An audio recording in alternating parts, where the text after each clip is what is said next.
Saudara siap mendengarkan firman Tuhan? Haleluya. Mari kita siapkan tanah hati kita yang terbaik, saudara, sehingga setiap benih firman Tuhan yang disampaikan itu tidak hanya kita dengar sambil lalu, tapi benar-benar tanam, berakar, dan berbuah untuk hormat kemuliaan nama Tuhan. Puji Tuhan. Hari ini saya akan membagikan satu kebenaran firman Tuhan yang saya beri judul Perlindungan yang Teguh. Mari kita bangkit berdiri di dalam Mazmur pasal yang kedua. Mazmur pasal yang kedua, satu ayat saja kita baca bersama-sama di ayat yang ke-12 bagian C. Mazmur pasal yang kedua, ayat 12 bagian C. Dalam hitungan ketiga kita baca bersama-sama. 1, 2, 3.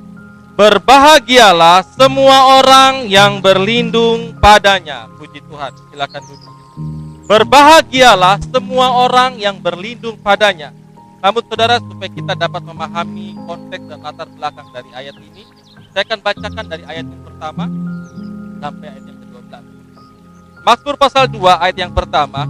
Mengapa rusuh bangsa-bangsa, mengapa suku-suku bangsa mereka-reka perkara yang sia-sia? Raja-raja dunia bersiap-siap dan para pembesar bermufakat bersama-sama melawan Tuhan dan yang diurapinya. Marilah kita memutuskan belenggu-belenggu mereka dan membuang tali-tali mereka daripada kita. Dia yang bersemayam di sorga tertawa mengolok-olok mereka. Maka berkatalah ia kepada mereka dalam murkanya dan mengejutkan mereka dalam kehangatan amarahnya. Akulah yang telah melantik rajaku di Sion, gunungku yang kudus. Aku mau menceritakan tentang ketetapan Tuhan. Ia berkata kepadaku, anakku engkau telah kuperanakan pada hari ini. Mintalah kepadaku, maka bangsa-bangsa akan kuberikan kepadamu menjadi milik pusakamu, dan ujung bumi menjadi kepunyaanmu. Engkau akan meremukkan mereka dengan gada besi, memecahkan mereka seperti tembikar tukang periuk. Oleh sebab itu, hai raja-raja, bertindaklah bijaksana, terimalah pengajaran, hai para hakim dunia. Beribadahlah kepada Tuhan dengan takut, dan ciumlah kakinya dengan gemetar, supaya ia jangan murka dan kamu binasa di jalan. Sebab mudah sekali murkanya menyala. Berbahagialah semua orang yang berlindung padanya.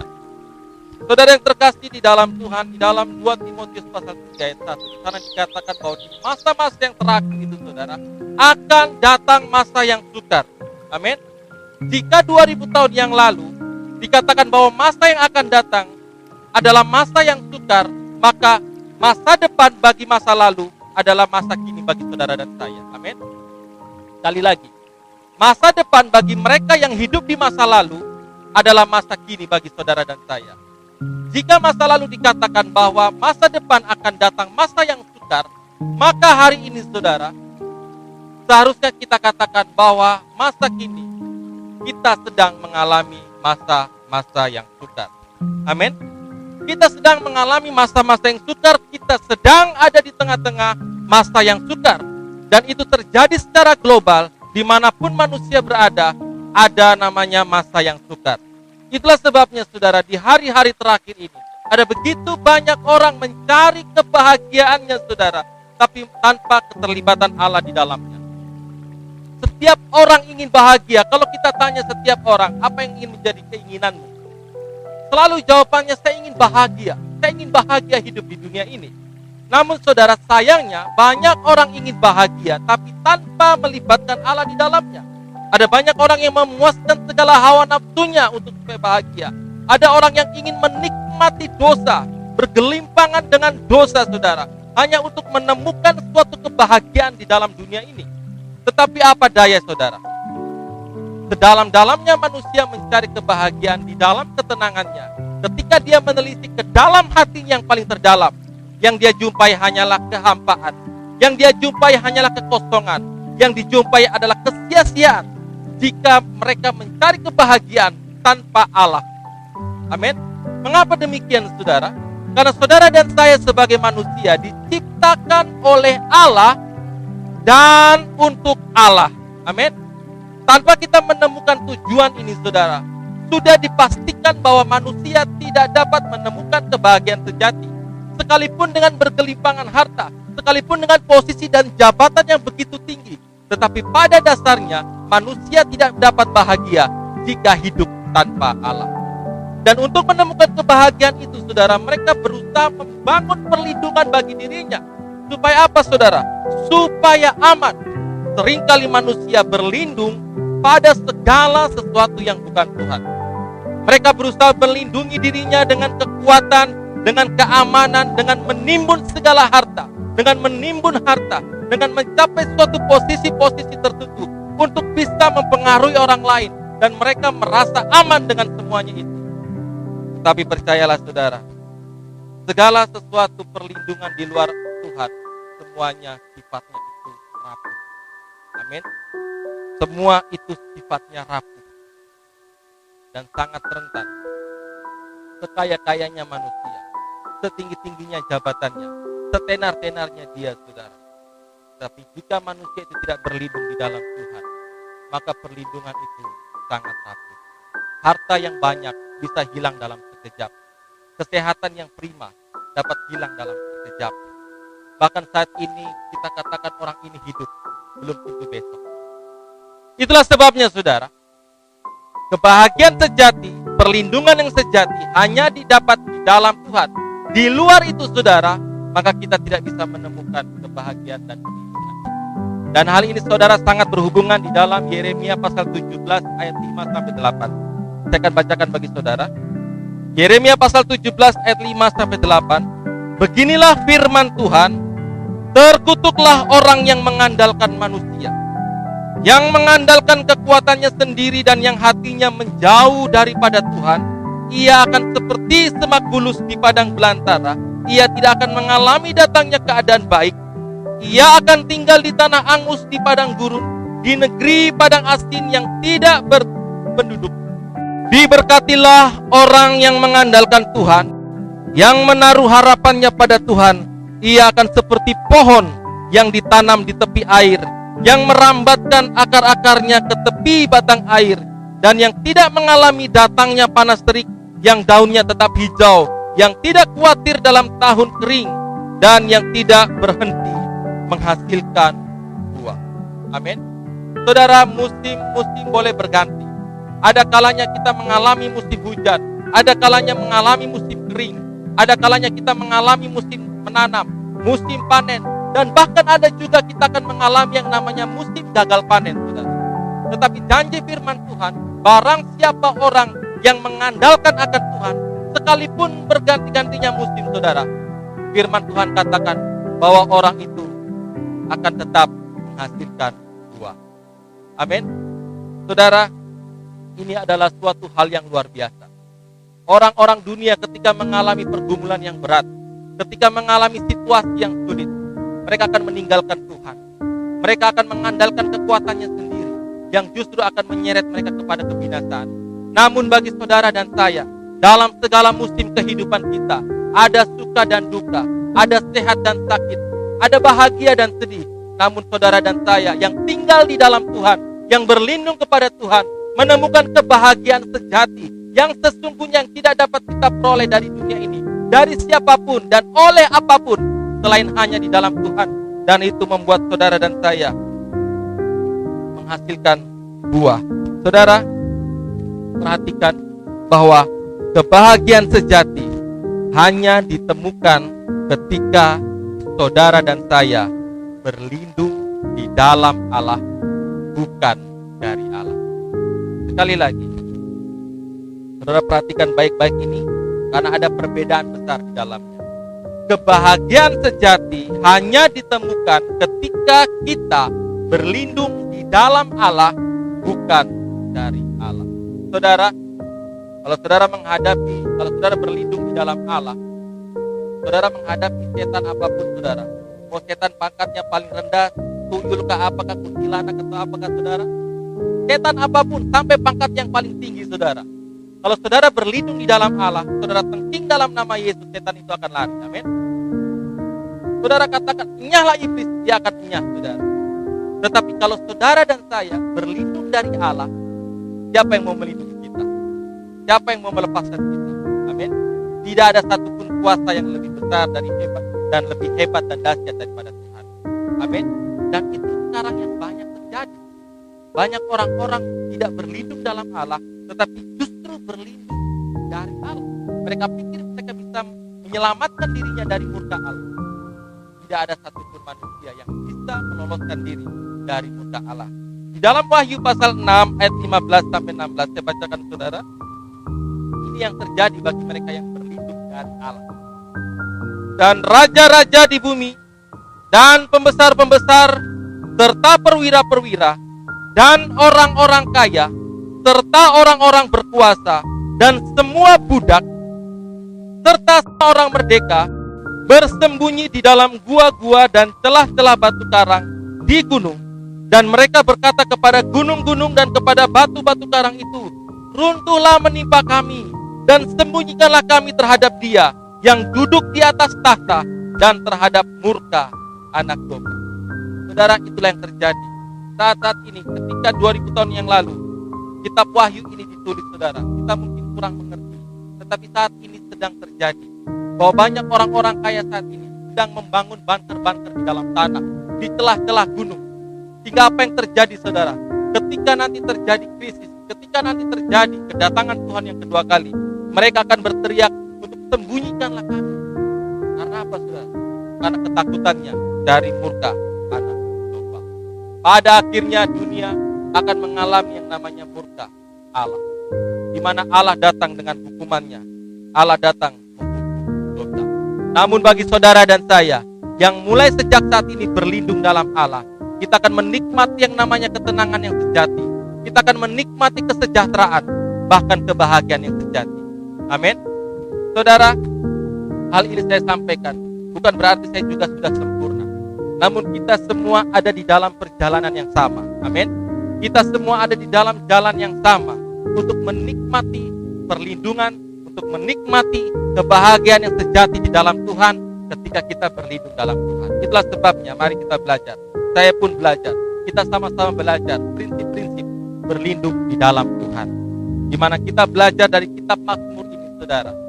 Kita akan belajar prinsip berlindung di dalam Tuhan. Yang pertama, saudara, kita belajar dari kitab Mazmur ini, prinsip berlindung di dalam Tuhan. Yang pertama, sesuai dalam kitab Mazmur pasal 2 ini adalah kita belajar untuk bertindak bijaksana sesuai dengan firman Tuhan. Amin. Sekali lagi, bertindak bijaksana sesuai dengan firman Tuhan. Di dalam ayat yang pertama sampai yang ketiga, di sini nampaknya kalau kita baca di ayat yang 1 sampai ketiga, saudara, sepertinya kalimatnya ini kalimat yang mencekam. Padahal sebenarnya tidak. Ini adalah sebuah sindiran. Nanti saya akan jelaskan. Ayat 1 sampai 3, mengapa rusuh bangsa-bangsa? Mengapa suku-suku bangsa mereka-reka perkara yang sia-sia? Raja-raja dunia bersiap-siap dan para pembesar bermufakat bersama-sama melawan Tuhan dan yang diurapinya. Marilah kita memutuskan belenggu-belenggu mereka dan membuang tali-tali mereka daripada kita. Saudara, Mazmur pasal 2 ini secara historis, secara sejarah ditulis oleh Raja Daud, namun dipakai pertama kali pada penobatan Raja Salomo sebagai raja. Pada saat Raja Salomo dilantik sebagai raja, diurapi sebagai raja, saudara, saat itu kerajaan Israel begitu kuat. Banyak negara-negara jajahannya, saudara. Sehingga, saudara, ketika dilantiknya Raja Salomo ini, banyak negara-negara jajahannya yang mulai memberontak. Di sana dia katakan, marilah kita memutuskan belenggu-belenggu mereka dan membuang tali-tali mereka daripada kita. Negara-negara kecil itu, saudara, mereka berusaha untuk memerdekakan dirinya dari pengaruh dari kerajaan Israel pada saat itu. Namun secara nubuatan, saudara, bahwa Mazmur pasal 2 ini berbicara tentang Kristus. Amin. Karena di situ ada kata yang diurapinya. Dan hal ini akan terjadi, saudara. Di mana saudara dan saya saat ini sedang melihat dengan mata kepala kita bahwa saat ini dunia secara global sedang digiring untuk memberontak kepada Tuhan. Mereka berpikir bahwa, saudara, apa yang menjadi kehendak Tuhan, hukum-hukum Allah, itu bagi mereka itu seperti suatu belenggu, seperti suatu tali yang mengekang mereka, saudara. Dan hal ini terlihat di dalam apa yang terjadi baru-baru ini. Kalau saudara perhatikan di pembukaan opening Olimpiade tahun 2024 di Prancis kemarin, di mana mereka membuat satu parodi yang sangat menghujat tentang Kristus. Kalau saudara perhatikan gambar di depan, itu gambar parodi LGBT, di mana mereka sedang menghujat gambar Tuhan itu, perjamuan kudus. Saudara, saat ini dunia gencar melakukan pemberontakan dengan melawan Tuhan dan Kristus sebagai Raja, dengan menggiring umat manusia keseluruhannya untuk memberontak kepada hukum-hukum Allah, dengan menempati gaya hidup yang baru sebagai gaya hidup yang mereka inginkan, yang sebenarnya itu bertentangan dengan kehendak Tuhan. Hari-hari ini manusia digiring untuk memberontak. Contohnya dalam pengaruh saat ini luar biasa. Di luar sana sudah mulai gencar tentang gaya hidup LGBT. Mereka berpikir bahwa hukum-hukum Allah itu adalah suatu kekang yang menjerat kebebasan mereka. Namun tanpa mereka sadari bahwa tindakan pemberontakan mereka itu justru sedang menyeret mereka kepada kebinasaan. Amin. Namun di sini saudara dan saya belajar berbanding terbalik dengan pemberontakan dunia. Mari saudara dan saya kita belajar untuk hidup sesuai dengan firman. Ayat yang ke-10, oleh sebab itu, hai raja-raja, bertindaklah bijaksana, terimalah pengajaran, hai para hakim dunia. Amin. Berbanding terbalik dengan pemberontakan umat manusia saat ini, saudara dan saya yang ingin menikmati kebahagiaan sejati dengan berlindung dalam Tuhan, prinsip yang pertama adalah kita bertindak bijaksana berdasarkan firman Tuhan. Amin. Jika ada orang lain yang sudah bergelimpangan hidupnya dengan dosa, tidak usah ikut-ikutan. Amin. Jika ada orang berkecimpung dengan segala kemaksiatan, kecemaran, dan segala pemuasan hawa nafsu yang sebenarnya justru menyeret mereka kepada kebinasaan, namun saudara dan saya bertindak bijaksana sesuai dengan firman. Apa yang benar, itu yang kita lakukan. Apa yang tidak benar, itu kita jauhi. Amin. Tidak usah menyimpang ke kiri dan ke kanan. Bertindaklah bijaksana. Sebab apa, saudara? Bagi saudara dan saya yang melakukan firman Tuhan, saudara dan saya adalah orang-orang yang bijaksana. Sebaliknya, orang-orang yang bodoh adalah orang yang tidak mengerti kehendak Tuhan. Di dalam Efesus pasal 5 ayat 17, saudara bisa baca di situ. Sebab itu, janganlah kamu bodoh, tetapi usahakanlah supaya kamu mengerti kehendak Tuhan. Amin. Kebodohan itu bukan berarti kita tidak mengerti matematika, fisika dan kimia, tidak cakap dalam usaha. Bukan demikian, saudara. Tetapi saudara, kebodohan di mata Tuhan adalah bahwa kita tidak mengerti apa yang menjadi kehendak Tuhan, apa yang menjadi maunya Tuhan. Amin. Mari saudara, kita berlindung dalam Tuhan dengan kita bertindak bijaksana. Amin. Di dalam Roma pasal 12 ayat 2, janganlah kamu menjadi serupa dengan dunia ini, tetapi berubahlah oleh pembaharuan budimu, supaya kamu dapat membedakan mana kehendak Allah, apa yang baik, apa yang jahat, apa yang berkenan di mata Tuhan, dan yang sempurna. Amin. Saudara, tidak seharusnya kita terus berada hanya membedakan yang baik dan buruk. Amin. Oh, kalau kita berzina, mencuri, mabuk-mabukan, pakai narkoba dan lain sebagainya, itu dosa. Seharusnya kita tidak ada lagi di level seperti itu. Amin. Tetapi seharusnya kita berjalan lebih maju lagi untuk bisa memilih yang terbaik di antara yang baik. Amin. Yang berkenan dan terus sampai kepada kesempurnaan. Saudara dan saya sedang berjalan menjadi gereja yang sempurna. Ada jutaan umat Israel pada saat keluarnya mereka dari tanah perbudakan, saudara. Tetapi hanya 2 orang yang pada akhirnya masuk di tanah perjanjian, Yosua dan Kaleb. Ada 7 sidang di dalam kitab Wahyu. Ada satu sidang yang sangat tercela, tidak dipuji sama sekali, yaitu jemaat Laodikia. Tetapi ada dua sidang yang tidak sama sekali dicela oleh Tuhan, yaitu jemaat Philadelphia dan Smyrna. Sebagai hamba Tuhan yang Tuhan percayakan di tempat ini, yang menjadi visi kita, yang menjadi tujuan kita adalah menjadi setidaknya menjadi salah satu dari gereja Philadelphia dan Smyrna. Amin. Menjadi gereja yang tidak bercela, yang berkenan. Itulah sebabnya saudara, dengan semakin kita memahami dan menghidupi kehendak Tuhan, saudara dan saya menjadi bijaksana di dalam Tuhan. Dan ketika saudara dan saya memahami dan menghidupi kebenaran, justru itu akan memerdekakan kita. Amin.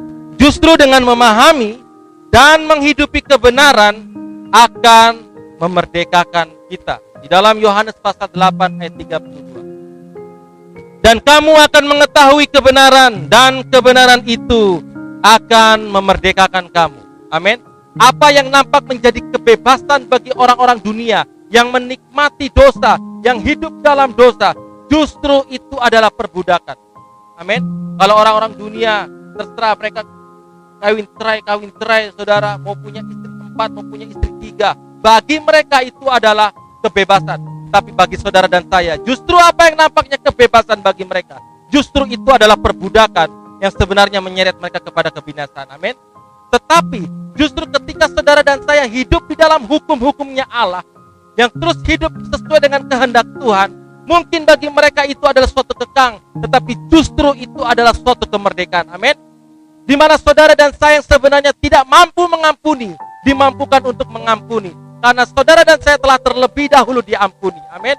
Saudara dan saya yang dulunya tidak mampu mengasihi, tetapi oleh anugerah Allah, saudara dan saya dimampukan untuk mengasihi.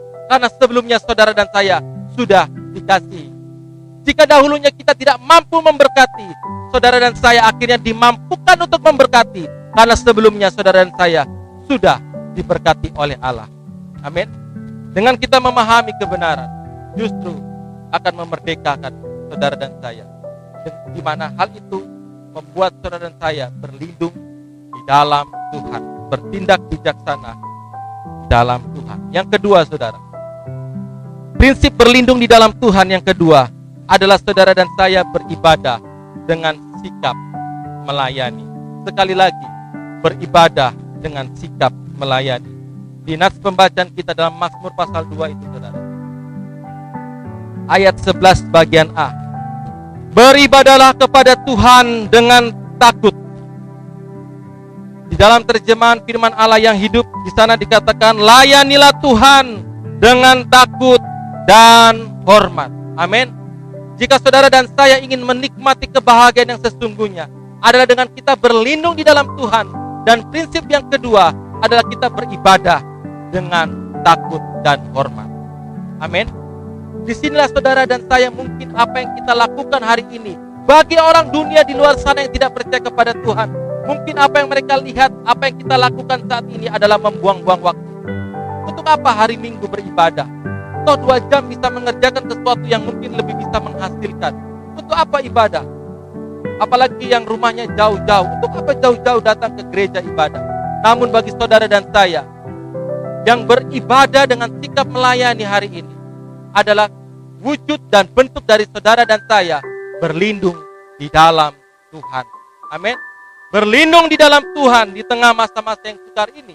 Dan berlindung di dalam Tuhan dengan kita beribadah saudara, itu artinya juga kita menundukkan diri kepada Tuhan Yesus Kristus sebagai Raja di atas segala raja, baik dalam gereja maupun di luar gereja. Amin. Karena ada banyak orang saudara tampak seperti malaikat di gereja, tapi kayak setan di luar gereja saudara. Wah, waktu di gereja dia angkat tangan, oh haleluya, tapi waktu di rumah dia tempeleng istrinya. Pak. Waktu di gereja dia berseru haleluya, hosana, terpujilah Tuhan, tetapi di rumah semua bahasa binatang keluar semua. Di sini saudara dan saya berlindung di dalam Tuhan. Kita beribadah baik di dalam gereja maupun di luar gereja dengan sikap menundukkan diri kepada Tuhan Yesus Kristus sebagai Raja di atas segala raja. Karena di dalam Kolose pasal 3 ayat 23 sampai 25, apapun juga yang kamu perbuat, Berbuatlah dengan segenap hatimu seperti untuk Tuhan dan bukan untuk manusia. Kamu tahu bahwa dari Tuhanlah kamu akan menerima bagian yang ditentukan bagimu sebagai upah.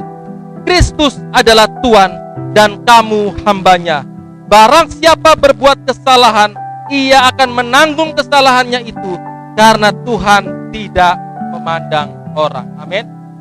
Baik di dalam gereja maupun di luar gereja, baik dilihat orang maupun tidak dilihat orang, percayalah bahwa Allah itu adil. Amin. Kalau saudara bekerja dengan penuh integritas, ketulusan hati, bekerja untuk Tuhan, sekalipun tidak dipandang oleh manusia, sekalipun tidak dihargai oleh manusia, percayalah bahwa Allah itu adil. Amin. Ada upah bagi saudara dan saya. Amin. Kenapa saudara? Karena Kristus adalah Tuhan kita. Kristus adalah Raja kita. Di dalam Mazmur pasal 2 ayat 4 ini saudara. Dia yang bersemayam di sorga tertawa, Tuhan mengolok-olok mereka, maka berkatalah ia kepada mereka dalam murkanya dan mengejutkan mereka dalam kehangatan amarahnya. Akulah yang telah melantik rajaku di Sion, gunungku yang kudus. Aku mau menceritakan tentang ketetapan Tuhan. Ia berkata kepadaku, anakku engkau telah kuperanakan pada hari ini. Mintalah kepadaku, maka bangsa-bangsa akan kuberikan kepadamu, menjadi milik pusakamu, dan ujung bumi menjadi kepunyaanmu. Engkau akan meremukkan mereka dengan gada besi, memecahkan mereka seperti tembikar tukang priuk. Haleluya. Saudara, pada akhirnya, bagi saudara dan saya yang saat ini menundukkan diri di bawah otoritas Kristus, pada akhirnya ketika kelak dia datang kedua kali, saudara dan saya yang menundukkan diri di bawah otoritas Kristus akan dimuliakan bersama-sama dengan Kristus. Amin.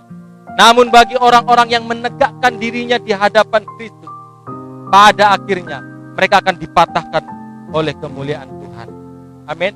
Itulah sebabnya saudara, mari kita berlindung di bawah otoritas Tuhan, baik di dalam gereja maupun di luar gereja. Dan saudara, penundukan diri kita kepada Tuhan Yesus itu tidak bisa tidak, harus berdasarkan kasih. Amin. Karena Allah adalah kasih. Penundukan diri kepada Tuhan Yesus Kristus yang benar adalah dengan berdasarkan kasih-Nya. Di dalam Markus pasal 12 ayat 29 sampai 30. Jawab Yesus, hukum yang terutama ialah, dengarlah hai orang Israel, Tuhan Allah kita, Tuhan itu Esa. Amin. Tuhan itu Esa. Saya percaya bahwa kita semua satu iman. Amin. Kita percaya kepada Allah Tritunggal. Amin. Allah Bapa, Putra, dan Roh Kudus yang keesaan namanya adalah Tuhan Yesus Kristus. Di sini dikatakan Tuhan itu Esa. Dalam bahasa Ibraninya menggunakan kata Echad, artinya kesatuan.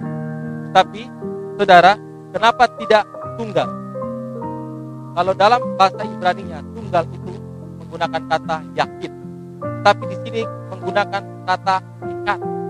Artinya, saudara, bahkan dalam dasar negara kita, Pancasila pun mendukung dalam sila pertama ketuhanan yang Maha Esa. Amin.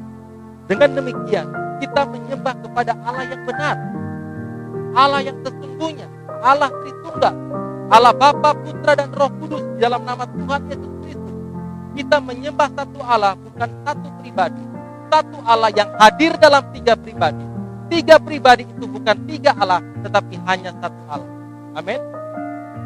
Hukum yang terutama ialah, dengarlah hai orang Israel, Tuhan Allah kita, Tuhan itu Esa.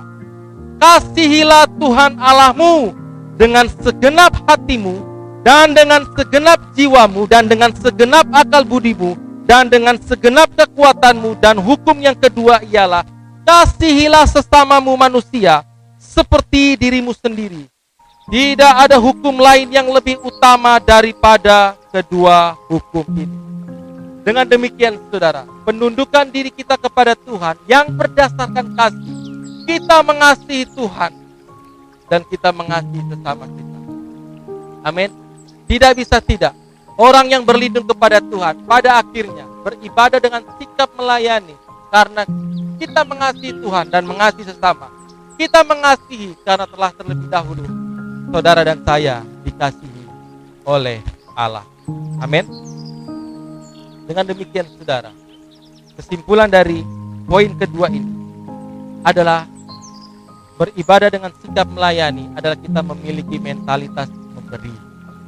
Amin. Menjadi saluran, bukan sekedar tujuan. Tentunya ada satu lagu sekolah minggu yang kita sukai. Aku diberkati, sepanjang hidupku diberkati. Bila bangun pagi hari yang berganti malam, aku diberkati sampai kantongnya penuh, saudara. Haleluya. Kita semua suka lagu itu, aku diberkati. Banyak manusia, banyak orang Kristen saat ini menjadikan dirinya sebagai tujuan berkat. Yang penting saya diberkati, yang penting saya diselamatkan, yang penting saya disembuhkan, yang penting saya diampuni, yang penting saya dikasihi. Kita tidak peduli kepada orang lain, apakah mereka mau diselamatkan atau tidak, apakah mereka mau diampuni atau tidak, apakah mereka mau diberkati atau tidak. Namun bagi saudara dan saya yang berlindung kepada Tuhan, beribadah dengan sikap melayani, menjadikan diri saudara dan saya sebagai saluran. Amin. Kita memberkati orang lain karena kita telah terlebih dahulu diberkati. Amin. Kita mengasihi orang lain karena telah terlebih dahulu kita dikasihi. Amin. Kita mengampuni orang lain karena telah terlebih dahulu saudara dan saya diampuni. Amin. Sebesar-besarnya dosa dan kejahatan orang lain kepada saudara, tidak akan pernah lebih besar kejahatan dan dosa saudara terhadap Tuhan. Tetapi dosa yang sebesar itu, yang sejahat itu Tuhan bisa ampuni. Lantas bagaimana mungkin kita tidak bisa mengampuni orang yang kadar dosanya sebenarnya jauh lebih kecil dibandingkan dosa kita kepada Tuhan. Amin. Itulah sebabnya mari kita menjadi saluran. Kita mengampuni karena kita diampuni. Kita mengasihi karena kita dikasihi. Kita memberkati karena diberkati. Itulah sebabnya saudara, kita juga rindu akan keselamatan orang lain. Amin. Minimal terhadap keluarga kita. Mungkin ada yang belum diselamatkan, yang belum mengenal Tuhan. Minimal kita berdoa bagi mereka. Kita terbeban bagi mereka. Sama seperti seorang anak yang terbeban akan duka orang tuanya. Seperti seorang anak yang terbeban dengan duka bapaknya ketika melihat anaknya binasa. Dalam perumpamaan anak sulung dan anak bungsu, seharusnya dalam tradisi Yahudi, saudara, ketika anak bungsu pergi lari, saudara, mengambil harta warisan dari bapaknya, saudara, seharusnya yang menjemput adiknya itu adalah kakaknya. Seharusnya kakaklah yang pergi mencari adiknya ini, saudara. Tetapi apa yang terjadi? Justru ketika adiknya pulang, yang marah siapa, saudara? Yang marah kakaknya. Yang menunggu-nunggu di depan, menunggu-nunggu pulang anaknya hanyalah bapak. Namun apa yang terjadi? Saat ini banyak yang terjadi justru seperti Kain yang membunuh Habel. Saudara dan saya, mari kita juga terbeban dengan duka hati dari Bapa kita di sorga yang masih melihat begitu banyak orang yang belum diselamatkan. Setidaknya kita menyalurkan kebaikan Tuhan, kasih Tuhan melalui gaya hidup kita. Amin. Menampilkan Kristus di tengah-tengah mereka, supaya mereka melihat Kristus di dalam kita, sehingga mereka juga boleh dilawat dan diselamatkan oleh Tuhan. Amin. Yang ketiga, yang terakhir, perhatikan kemurahan dan kekerasan. Dalam ayat 11 bagian B, dan ciumlah kakinya dengan gemetar. Dalam bahasa Inggrisnya di sana menggunakan kalimat and rejoice with trembling is the son. Dalam bahasa Indonesianya, bersukacitalah dengan gentar, ciumlah anak itu. Saudara, ini adalah sesuatu yang kelihatan, kalimat yang kelihatannya kontradiksi, yang berlawanan. Bagaimana kita bersukacita dalam kegentaran? Bagaimana kita bisa bergembira dalam ketakutan? Tetapi ini bukan satu kalimat yang kontradiksi, tetapi ini satu kalimat paradoks yang saling melengkapi. Di mana saudara dan saya untuk berlindung di dalam Tuhan, kita perhatikan kemurahan dan kekerasan Allah. Amin. Bersukacitalah dengan besar. Di saat yang bersamaan kita bersukacita karena kasih Tuhan. Di saat yang sama kita harus hormat, kita harus takut akan keadilan dan kebenaran dan kekudusan Tuhan. Amin. Itulah sebabnya saudara, ada banyak orang-orang Kristen saat ini yang tidak sehat dalam memandang akan karakter Tuhan. Ada orang yang hanya memandang kepada kemurahan Tuhan. Oh, Tuhan kan maha kasih, Tuhan kan maha pengampun, Tuhan kan baik, Dia setia. Jadi biar kita bikin dosa apapun berulang-ulang kali saudara, mereka hanya memandang kemurahan Tuhan. Kan Tuhan baik, Tuhan maha pengampun. Justru sikap seperti ini akan menyeret mereka kepada kebinasaan. Demikian juga ada orang yang hanya memperhatikan kekerasan Tuhan, bahwa Allah itu kudus, Allah itu benar, Allah itu murka. Sehingga apa yang terjadi? Mereka tidak memandang kepada Dia Bapa yang baik. Dia tidak memandang Dia kepada kekasih jiwa mereka. Mereka tidak memandang Dia sebagai sahabat yang baik. Sehingga apa yang terjadi? Orang-orang yang hanya memperhatikan kekerasannya, mereka tidak memiliki keintiman dengan Tuhan. Mereka tidak memiliki hubungan yang dalam dengan Tuhan. Namun di sini saudara dan saya belajar untuk kita menikmati kemurahan Tuhan, sekaligus kita hormat kepada keputusan Tuhan. Amin. Dan untuk saudara dan saya bisa memandang kemurahan dan kekerasan Tuhan, pandanglah kepada salib Tuhan. Amin. Hidup dalam kasih akan Tuhan sekaligus takut akan Tuhan adalah memandang kepada salib. Di mana di salib itulah saudara perjumpaan antara kasih dan murka Allah. Di mana Allah mendemonstrasikan kasih-Nya dengan rela mati menebus kita dari dosa kita dan menumpahkan segala murka yang seharusnya kita terima, tetapi murka itu Dia tanggung. Di dalam 2 Korintus pasal 5 ayat 21, Dia yang tidak mengenal dosa telah dibuatnya menjadi dosa karena kita, supaya di dalam Dia kita dibenarkan oleh Allah.